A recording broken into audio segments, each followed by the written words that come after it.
நெட்டில் ஒரு வீடியோ பார்த்தேன். ஒரு குட்டி குரங்கு ஒன்று தனியாக உட்காண்ட்ருக்கு. அதை ஒரு பெரிய குரங்கு புள்ளி பண்ண ஸ்டார்ட் பண்ணிடுச்சு. அது தன்னை கத்திக்கிட்டே போயிட்டு ஒரு குரங்கு பொம்மையை தேடி கண்டுபிடிச்சி அதை கட்டி பிடிச்சிட்டு அது தன்னை மறைச்சிக்க ஸ்டார்ட் பண்ணிடுச்சு. எனக்கு பார்த்த உடனே என்னையே அறியாமல் அழுக வர ஆரம்பிச்சிச்சு. நான் அதோட ரிலேட் பண்ண ஸ்டார்ட் பண்ணிட்டேன்னா என்னன்னு தெரியல. பிகாஸ் நம்ம ஒரு இடத்துல இது நமக்கான இடம் நினச்சி போய் இருக்க, அந்த இடத்துல இருக்கவங்களாம் இது உனக்கு கிடையாதுன்னு நம்மளை ரியலைஸ் பண்ண வைப்பாங்க. அப்போ நமக்கு ஒரு வலி வரும் இல்லையா, அதை நம்மளால் தாங்கிக்கவே முடியாது.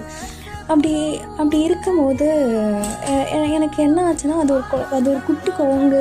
அதால் அதை எப்படி அக்செப்ட் பண்ணிக்க முடியும்? பிகாஸ் மங்கி தியரின்னு சொல்லுவாங்க. அட்டாச்மெண்ட் மங்கிக்கு ரொம்ப அதிகமாக இருக்கும் அப்படின்னு சொல்லிட்டு. பஞ்சு கிடைச்ச மாதிரி பொம்மை நமக்கும் நம்ம வாழ்க்கையில் கஷ்டப்பட்டால் ஓடி போகிறதுக்கு ஏதோ ஒரு விஷயம் யாரோ ஒருத்தவங்க இருக்க தான் செய்வாங்க. நம்ம கண்டுபிடிக்காம வேணா இருக்கலாம்.